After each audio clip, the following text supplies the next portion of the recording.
ಹೊಸನಗರದಲ್ಲಿ 110 KV ವಿದ್ಯುತ್ ಸ್ಥಾವರಕ್ಕೆ ಆಗ್ರಹಿಸಿ ಪ್ರತಿಭಟನೆ.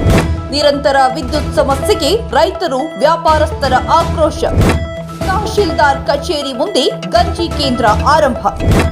ಹೊಸನಗರ ತಾಲೂಕಿನಲ್ಲಿ ನಿರಂತರವಾಗಿ ಎದುರಾಗ್ತಾ ಇರುವ ವಿದ್ಯುತ್ ಸಮಸ್ಯೆಗೆ ವಿರೋಧವಾಗಿ ರೈತರು, ವ್ಯಾಪಾರಸ್ಥರು ಹಾಗೂ ಸಾರ್ವಜನಿಕರು ತೀವ್ರ ಪ್ರತಿಭಟನೆಯನ್ನ ನಡೆಸಿದರು.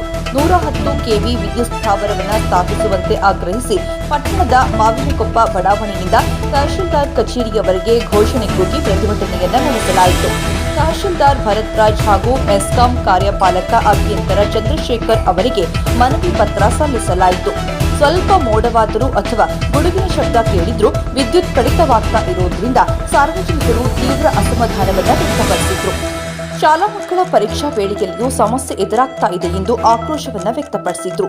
ಈ ಸಂದರ್ಭದಲ್ಲಿ ಮಾಜಿ ಸಚಿವ ಹರತಾಳು ಹಾಲಪ್ಪ ಸೇರಿದಂತೆ ಹಲವು ಸಂಘಟನೆಗಳ ಪದಾಧಿಕಾರಿಗಳು ಹಾಗೂ ಸಾರ್ವಜನಿಕರು ಭಾಗವಹಿಸಿದ್ರು. ಸಾರ್ವಜನಿಕರ ಮನವಿಯನ್ನ ಸ್ವೀಕರಿಸಿದ ಅಧಿಕಾರಿಗಳು ತಕ್ಷಣ ಕ್ರಮ ಕೈಗೊಳ್ಳುವ ಭರವಸೆಯನ್ನ ನೀಡಿದರು. ಮುಂದಿನ ದಿನಗಳಲ್ಲಿ ನಮ್ಮಿಂದ ಯಾವ ಅನುಕೂಲ ಆಗಬೇಕಂತ ನಾವು ಅದನ್ನು ಖಂಡಿತ ಮಾಡ್ತೇನೆ ಅಂತ ಹೇಳೋದ್ರ ಮೂಲಕ ಭರವಸೆಯನ್ನು ಕೊಡ್ತೀವಿ. ಸದ್ಯದ ಸ್ಥಿತಿ ಬಗ್ಗೆ ನಾನು ಹೊರತಾಗಿ ಲೆವೆನ್ಗೆ ಉಪಯೋಗಿಸಿದ್ದಾರೆ ಇದು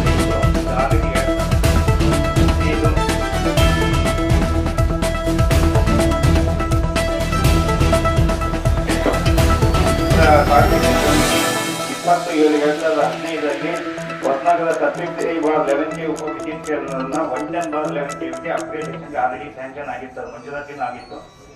ಬಟ್ ಆ ಫಾರೆಸ್ಟ್ ಕ್ಲಿಯರೆನ್ಸ್ ಸಿಗದೇ ಇರೋದ್ರಿಂದ ಇದನ್ನು ಡ್ರಾಪ್ ಮಾಡಲಾಗಿತ್ತು. ಇದರಲ್ಲಿ ಹೆಚ್ಚು ಕಡಿಮೆ 18 ಹೆಕ್ಟೇರ್ಸ್ ಫಾರೆಸ್ಟ್ ಹೋಗುತ್ತೆ ಅಂತ ಹೇಳ್ಬಿಟ್ಟು ಫಾರೆಸ್ಟ್ ಕ್ಲಿಯರೆನ್ಸ್ ಸಿಗಲಿಲ್ಲ. ಇದಕ್ಕೆ ಆಲ್ರೆಡಿ 2015ರಲ್ಲಿ ಮಂಜೂರಾತಿ ಆಗುತ್ತೆ. ಸೊ ತದನಂತರ ನಾವು ಏನು ಪ್ಲಾನ್ ಮಾಡಿದೀವಿ ಅಂದ್ರೆ ಇದರಲ್ಲಿ ಫಾರೆಸ್ಟ್ ಜಾಸ್ತಿ ಬರುತ್ತೆ ಅಂತ ಹೇಳ್ಬಿಟ್ಟು ಅಮೃತದಲ್ಲಿ ಒಂದು 110 ಕೆವಿ ಪ್ರಪೋಸ್ ಮಾಡಿದೀವಿ, ಅಮೃತ ಗಲ್ತಿ ಕೆಲಸ. ಬಟ್ ಅಲ್ಲಿ ಏನಾಗಿದೆ ಅಂದ್ರೆ 110 ಕೆವಿ ನಾವು ಅಲ್ಲಿ ಪ್ರಪೋಸ್ ಮಾಡಿದ್ದು ಜಾಗ ಲ್ಯಾಂಡ್ 5 ಎಕರೆ ಜಾಗ ನಮ್ಮ ಹೆಸರಿಗೆ ಆರ್ಟಿಸಿ ಎಲ್ಲ ಆಗಿತ್ತು. ಆಗಿ ನಾವು ಕೆಲಸಕ್ಕೆ ಹೋದಾಗ ಅದು ಫಾರೆಸ್ಟ್ ಲ್ಯಾಂಡ್ ಅಂತ ಹೇಳ್ಬಿಟ್ಟು FC ಅಪ್ಲೈ ಮಾಡ್ಯಾರ. ಬಟ್ FC ಜಾಗಕ್ಕೆ ನಮ್ದು ರಿಪ್ಪನ್ಪೇಟೆಯಿಂದ ಅಮೃತಕ್ಕೆ ಲೈನ್ ತರಕ್ಕೆ ನಾವು ಆಲ್ರೆಡಿ FC ಅಪ್ಲೈ ಮಾಡಿದೀವಿ ಕಾಲೇಜ್. ಬಟ್ ಇಲ್ಲಿ ಲ್ಯಾಂಡಿಗೂ ಫಾರೆಸ್ಟ್ ಅಪ್ಲೈ ಮಾಡಿ ಅಂದ್ರೆ ನಾವು 1 to ಇದು ಜಾಗ ಕೊಡ್ಬೇಕಾಗುತ್ತೆ. ಹಾಗಾಗಿ ನಾವು ಲ್ಯಾಂಡಿಗೆ FC ಅಪ್ಲೈ ಮಾಡಲಿಲ್ಲ. ಅದರ ಬದಲು ನೆಕ್ಸ್ಟ್ ಕಲ್ಲೂರಲ್ಲಿ ಲ್ಯಾಂಡ್ ಇದೆ ಅಂತ ಹೇಳ್ಬಿಟ್ಟು ಅದೊಂದು 5 ಎಕರೆ ಸರ್ವೆ ಮಾಡಿಸಿದೀವಿ. ಅದು ನೋಡಿದ್ರೆ ಅದು ಫಾರೆಸ್ಟ್ ಅಂತ ಆಯ್ತು. ಎಟ್ ಪ್ರೆಸೆಂಟ್ ಈಗ ಏನ್ ಮಾಡಿದೀವಿ ಇಲ್ಲಿ ಅಲ್ಲ ಮಲ್ಲೂರ್ ಅಂತ ಸರ್, ಮಲ್ಲೂರಲ್ಲಿ ಈಗ 5 ಎಕರೆ ಜಾಗ ತೋರಿಸಿದ್ದಾರೆ ತಹಶೀಲ್ದಾರ್ದವ್ರಿಗೂ. ನಾವು ಮಾಡು ಶ್ರೀಲಂಗೆ ಒಳಗೆ ಅಲ್ಲಿ ಈಗ ಜಾಗ ನೋಡಿದ್ವಿ ಸರ್. ನೀವು ಕಂದಾಯ ಇಲಾಖೆಗೆ ಆ ಜಾಗ 5 ಎಕರೆ ಜಾಗ ಸರ್ವೆ ಮಾಡಿಕೊಡಿ ಅಂತ ಕೇಳಿದ್ವಿ. ನಾವು ವಿದ್ಯುತ್ ಕೊಟ್ಟ ನಂತರದಲ್ಲಿ ಇಷ್ಟು ಕಷ್ಟವನ್ನು 50-60 ವರ್ಷಗಳ ಕಾಲ ನಾವು ಅನುಭವಿಸಿದ್ದೀವಿ. ನಮ್ಮ ಹ್ಯೂಮನ್ ಲೈಫಿಗೆ ಇಷ್ಟು ಬೆಲೆ ಇಲ್ಲದಂಗೆ ಆಗ್ಬಾರ್ದು. ಯಾಕೆಂತಂದ್ರೆ ನಮ್ಮ ಜೀವನ ಕೂಡ ಅಷ್ಟು ಮುಖ್ಯವಾದದ್ದು. ನಾವಿದ್ರೆ ಸರ್ಕಾರಗಳು, ನಾವಿದ್ರೆ ಕೂಡ ಜಿಲ್ಲಾ ಪಂಚಾಯತ್, ನಾವಿದ್ರೆ ತಾಲೂಕು ಪಂಚಾಯತ್, ನಾವೇ ಇಲ್ದೇವ್ರು ಅವ್ರೇನ್ ಮಾಡ್ತಾರೆ? ಏನು ಮಾಡೋಕ್ಕಾಗೋದಿಲ್ಲ, ಯಾವ ಸಾಧನೆ ಮಾಡೋಕ್ಕಾಗಲ್ಲ. ನಾನು ಹೇಳ್ತೇನೆ, ಈ ಫಾರೆಸ್ಟ್ ಮತ್ತು ರೆವಿನ್ಯೂ ಸಂಘರ್ಷದಲ್ಲಿ ಹತ್ತಾಗಿದ್ದು ರೈತ. ಅವರಿಗೆ ಇವತ್ತಿಗೂ ಕೂಡ ನಾನು ಮೊನ್ನೆ ಎಲ್ಲ ಹೊಸಕೆ ಜನ ಬಂದಿದ್ದೀನಿ. ಅವರೆಲ್ಲರ ಜಮೀನುಗಳು ಕೂಡ 64ನೇ ಇಸ್ವಿನಲ್ಲಿ ಮಂಜೂರಾತಿ.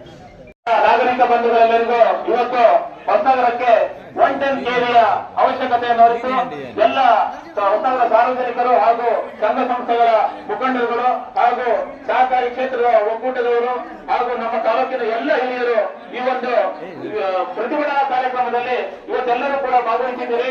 ಇದರ ಉದ್ದೇಶ ನಮಗೆ 16 ಡ್ಯಾಮ್ಗಳನ್ನ ಮಾಡ್ಕೊಂಡು ನಮ್ಮ ತಾಲೂಕನ್ನ ಇವತ್ತು ಕತ್ತಲಲ್ಲಿರುವಂತಹ ಪರಿಸ್ಥಿತಿಗೆ ನಾವೆಲ್ಲರೂ ಕೂಡ ಸಾಕ್ಷೀಭೂತರಾಗಿದ್ದೇವೆ. ಮುಂದೆ ನಾವು ಜಯರಾಮಣ್ಣ, ವಾಟ್ಕೋಟ್ ಸುರೇಶ್, ಸಹಕಾರಿ ರಂಗಗಳವರು ಮತ್ತು ರೈತರು ಸೇರಿ ಒಂದು ಪ್ರತಿಭಟನೆ ಮನವಿ ಕೊಟ್ಟುವ ಕಾರ್ಯಕ್ರಮವನ್ನು ಹಾಕೊಂಡಿದ್ವಿ. ಆ ದಿನ ಮನವಿ ಕೊಟ್ಟು ಹೋಗಿದ್ವಿ. ಇದುವರೆಗೂ ನಮ್ಗೆ ಆ ಕೆಲಸ ಸಕ್ಸಸ್ ಆಗಿಲ್ಲ. ಆ ಒಂದು ಉದ್ದೇಶದಿಂದ ಇವತ್ತು ವರ್ಷಾನುಗಟ್ಟಲೆ ನಾವು ವಾಟ್ಕೋಟ್ ಸುರೇಶ್ ಅವ್ರ ಹತ್ರ, ಜಯರಾಮಣ್ಣವ್ರ ಹತ್ರ ಮಾತಾಡ್ತಾ ಇದ್ವಿ. ಈ ಒಂದು ಕಾರ್ಯಕ್ರಮ ಇವತ್ತು ಹಾಕೊಂಡಿದ್ವಿ. ಈ ಕಾರ್ಯಕ್ರಮಕ್ಕೆ ಆಗಮಿಸಿದ ಎಲ್ಲ ಸಾರ್ವಜನಿಕರು, ನಮ್ಮ ಸಹಕಾರಿ ಒಕ್ಕೂಟ ಕರೆ ಕೊಟ್ಟಿದ್ದು, ಇದರ ಜೊತೆಗೆ ವರ್ತಕರ ಸಂಘ, ಉದ್ಯಮಿಗಳು, ಮಿಲ್ಲುಗಳು ರೈಸ್ ಮಿಲ್ ಮಾಲೀಕರು, ಕೈಗಾರಿಕೆ ಉದ್ಯಮಿಗಳು, ಎಲ್ಲಾ ಸಾರ್ವಜನಿಕರು ಈ ಒಂದು ಕಾರ್ಯಕ್ರಮದಲ್ಲಿ ಭಾಗವಹಿಸಬೇಕು ಅಂತ ಹೇಳಿ ನಾವು ಕೇಳ್ಕೊಂಡಿದ್ವಿ. ಸರ್ಕಾರಕ್ಕೆ ಟೀಕೆ ಮಾಡ್ತಕ್ಕಂಥ ಅವಶ್ಯಕತೆ ಇಲ್ಲ ಅಂತ. ಯಾಕೆ ಅಂದ್ರೆ ಇದಕ್ಕೆ ಸಾಮೂಹಿಕವಾಗಿ ಎಲ್ಲರದ್ದು ಕೂಡ ಹೊಣೆಗಾರಿಕೆ ಇದೆ. ಒಂದರ್ಥದಲ್ಲಿ ರಾಜ್ಯದಲ್ಲಿ ಜೆಡಿಎಸ್ ಅಧಿಕಾರ ಮಾಡಿ ಸರ್ಕಾರವನ್ನ ಮಾಡಿದೆ, ಅವತ್ತು ಕೂಡ ಆಗಿಲ್ಲ. ಕಾಂಗ್ರೆಸ್ ಸುದೀರ್ಘವಾಗಿ ಆಡಳಿತ ಮಾಡಿದೆ, ಅವರು ಕೂಡ ಮಾಡಿಲ್ಲ. ಭಾರತೀಯ ಜನತಾ ಪಕ್ಷ ಸರ್ಕಾರ ಆಗಿದೆ, ಅವರು ಕೂಡ ಮಾಡಿಲ್ಲ. ಹಾಗಾಗಿದ್ರಿಂದ ಯಾವುದೇ ಸರ್ಕಾರಕ್ಕೆ ಟೀಕೆ ಮಾಡೋದ್ರಿಂದ, ಧಿಕ್ಕಾರ ಮಾಡೋದ್ರಿಂದ ಪ್ರಯೋಜನ ಇಲ್ಲ. ಯಾರ್ಯಾರು ಆಯಾ ಸರ್ಕಾರದ ಪ್ರತಿನಿಧಿಗಳಿದಾರೋ, ಶಾಸಕರಿದಾರೋ, ಮಾಜಿ ಶಾಸಕರಿದಾರೋ, ಯಾರ್ಯಾರಿಗೆ ಆಸಕ್ತಿ ಇದೆಯೋ ಅವರೆಲ್ಲ ಇದರಲ್ಲಿ ಪಾಲ್ಗೊಂಡು ಈ ಕೆಲಸವನ್ನ ಮಾಡಿಕೊಡ್ಬೇಕು ಅಂತ ಈ ಸಂದರ್ಭದಲ್ಲಿ ವಿನಂತಿಯನ್ನ ಮಾಡ್ತೀವಿ.